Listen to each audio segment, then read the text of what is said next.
Alleluia, alleluia. You, child, will be called prophet of the Most High, for you will go before the Lord to prepare his way. Alleluia, alleluia.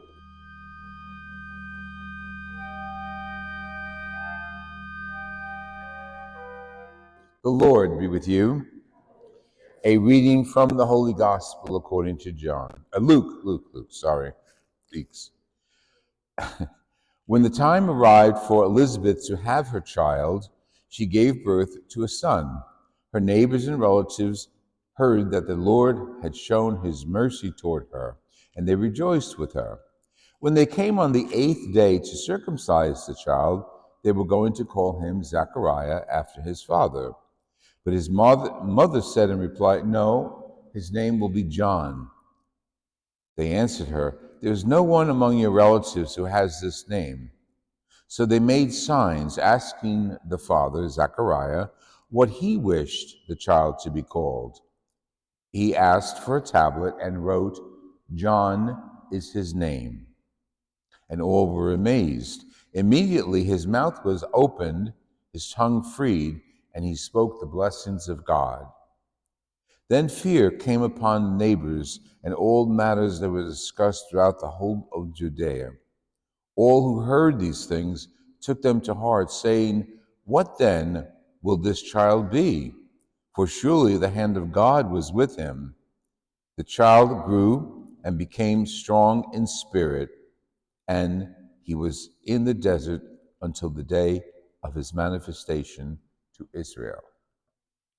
The Gospel of the Lord Jesus Christ.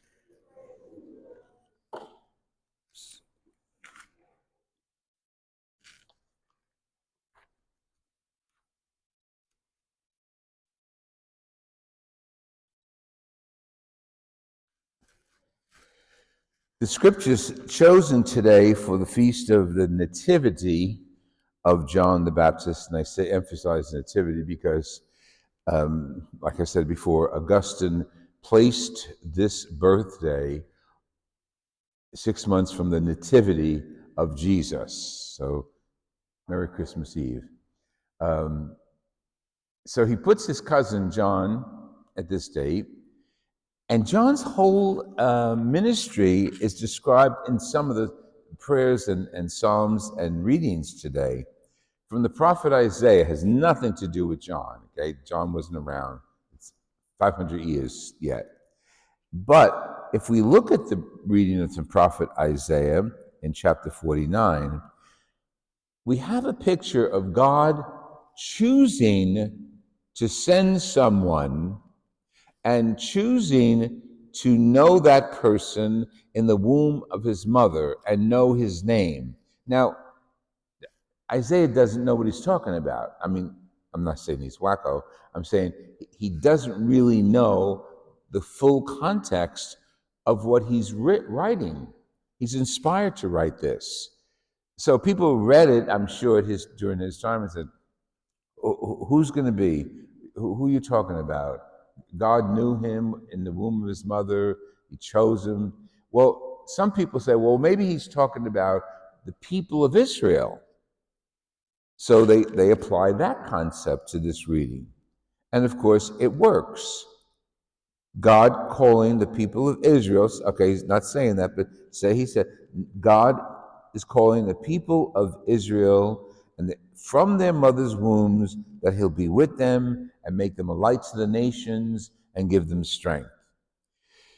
That's probably one of the first references to the people of Israel being called God's chosen, God's favorite people.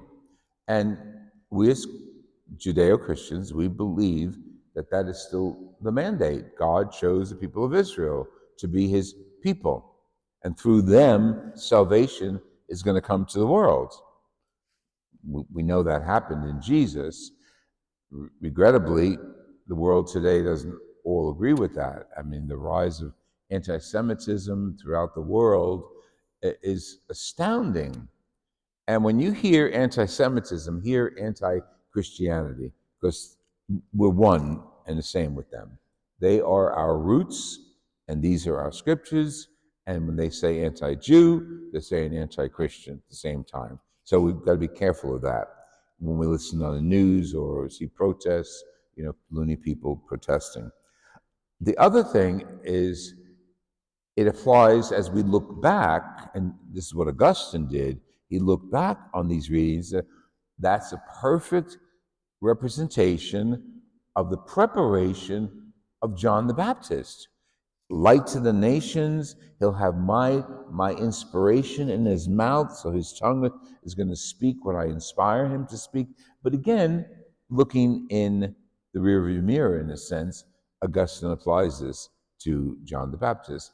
And we apply it to John the Baptist. That's why we hear it today on the Feast of the Nativity of John the Baptist, because he is coming and bringing the Lord's word in his time. Now we go to the gospel, not the gospel where he was predicted to be born. A little background: Zechariah is a priest. That's his father. So he's Jesus' uncle, Uncle Zach. Uncle Zach is a priest in the temple. Elizabeth is his wife. Elizabeth is Mary's cousin. So Zechariah is in the temple, and he's praying for a child. He's old. We don't know how old. He could be 30. That's then having a child at that age would have been old, okay? So he's not like a senior citizen from our perspective, but he's old. And people believe his wife is beyond childbearing age.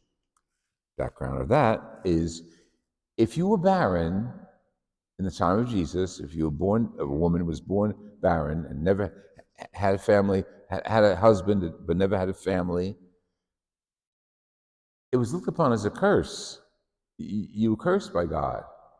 Now that's not the case now, but that's what was the case. If you didn't have a child, God didn't like you. Okay. This disproves that.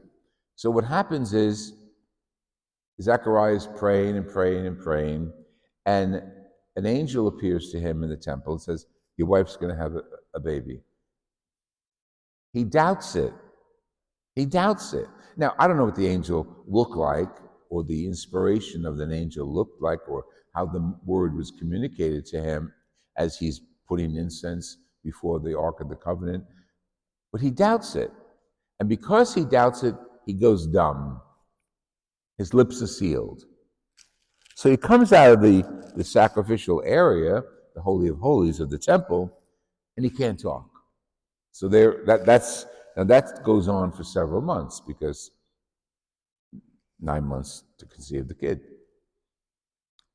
So eventually they realize his wife is pregnant, and they're ecstatic, and they let everybody know Liz is having a baby.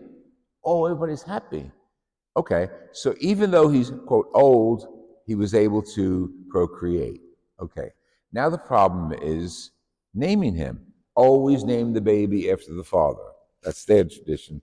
Any of ours the same way. We have our grandfathers or our fathers' names incorporated into our own. So the baby's born. Everybody's happy. Elizabeth's happy. Zechariah's happy. But Zechariah is still dumb. He can't talk. He's mute. So they said, okay, we got to circumcise the kid 6 days later. We bring him to the temple. We're going to circumcise him. And they're going to circumcise him and name him. It's called the naming day as well. They're going to name him little Zechariah, little Zach. And Elizabeth says, no, you can't name him Zach. Well, your husband's name is Zach. You got to name him Zach. No, you can't name him Zach.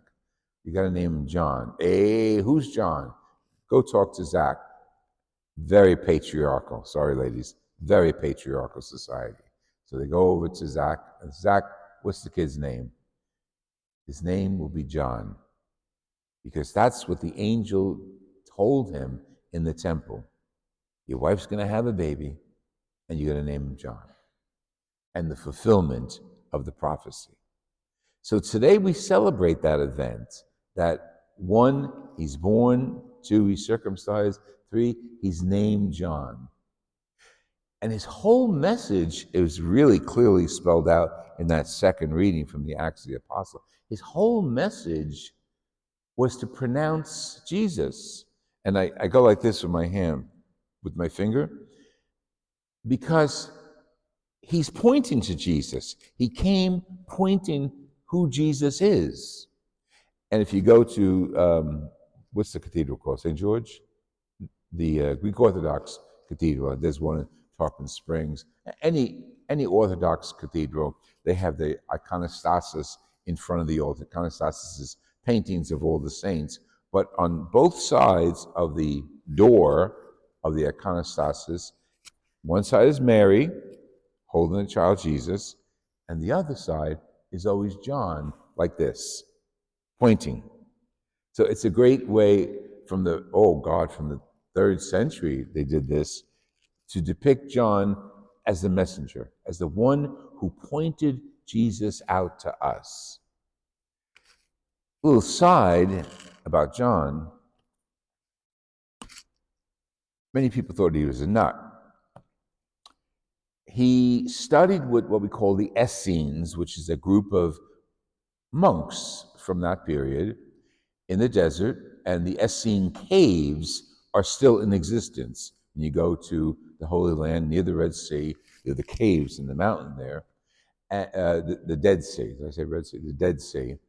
The caves are there, and in those caves, in the 60s and the 40s, 1940s, 1960s, were found the scrolls of the scriptures that the monks, the Essene monks, wrote out, Old Testament, and prophecies about the messenger, and they were referring to Jesus.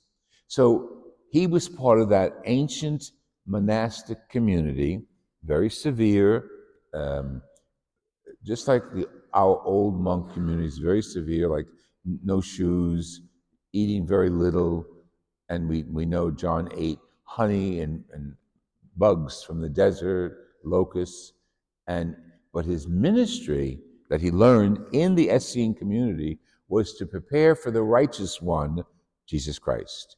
So his whole ministry, and we hear the scriptures say he spent his time in the desert. He did. He spent his time in the desert with the Essene community, learning about the righteous one, learning about Jesus, who was, and you and I know, his cousin. So when he comes on the scene and he starts preaching, he looks ragged and tattered. He's wearing camel's hair coat, and he's skinny because he fasted. But he's preaching about Jesus and telling all of us, get ready. Get ready. He's coming. And he's the one who gives us that beautiful quote that we use each day before the Eucharist. Behold the Lamb of God. Big message. The new sacrifice to God will be this guy, Jesus, his cousin.